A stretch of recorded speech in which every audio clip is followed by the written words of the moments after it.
Assalamualaikum warahmatullahi wabarakatuh. Pada kelompok 9 kali ini, kami akan membahas tentang instrumen ahli bahasa yang dimana pada pembahasan pertama yang akan dijelaskan oleh Mazina Kusnaini. Ya, baik. Di sini ada angket ahli bahasa. Angket ahli bahasa itu digunakan sebagai lembar penilaian ahli bahasa, yaitu untuk memvalidasi bahasa bahan ajar yang dikembangkan peneliti. Nah, kemudian berikut kisi-kisi angket ahli bahasa yang terdiri dari nomor, aspek, indikator, dan nomor butir.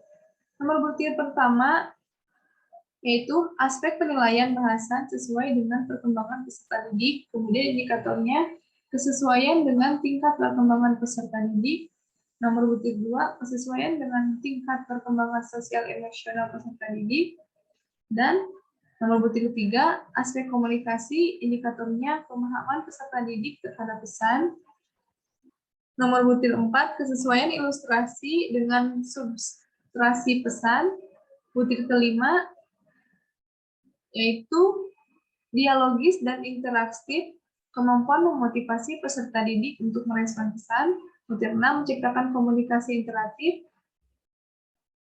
indikator keempat, kesesuaian dengan kaidah bahasa Indonesia, butir 7, ketetapan tata bahasa, butir 8, ketetapan ejaan, butir ke-9, keutuhan makna dan keteraturan dalam bab atau subbab atau alinea, butir 10, keteraturan antara bab atau subbab atau alinea dan kalimat, butir 11, konsisten penggunaan istilah, dan yang terakhir butir 12 ialah konsisten penggunaan istilah, simbol, atau lambang.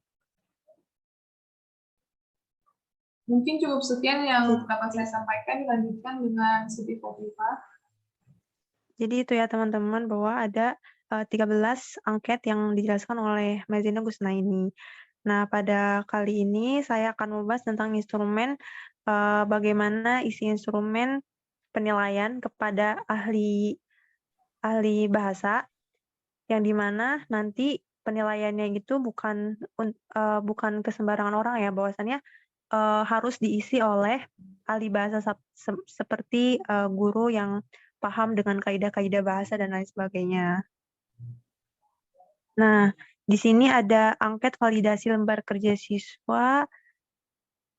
Isinya itu lembar kerja siswa LKS klasifikasi makhluk hidup. Nah, di sini untuk ahli bahasa, di situ ada petunjuk ya, SB dalam kategori sangat baik itu dinilai 5, B dalam kategori baik dinilai 4, C dalam kategori cukup dinilai 3, KB kategori kurang baik dinilai 2, dan SK kategori sangat kurang dinilai 1. Nah, di sini ada aspek dan indikator yang tadi dijelaskan oleh Mas Zine Kusnaini, dan di sini tuh ada butir penilaian dan deskripsi. Jadi ini bawahan dari indikator dan aspek.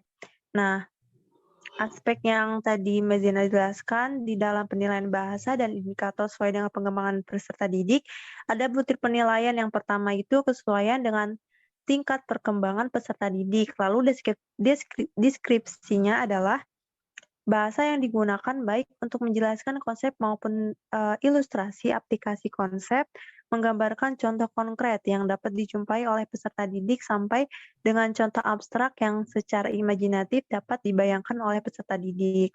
Nah, lalu di sini ada skala penilaian.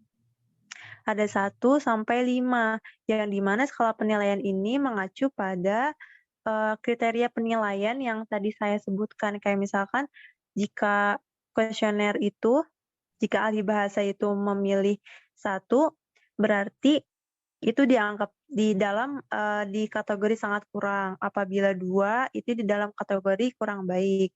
Apabila dia memilih 3, itu dikategorikan cukup, dan apabila memilih 4, dikategorikan baik, dan apabila dipilih 5, maka kategorinya itu sangat baik. Nah, di sini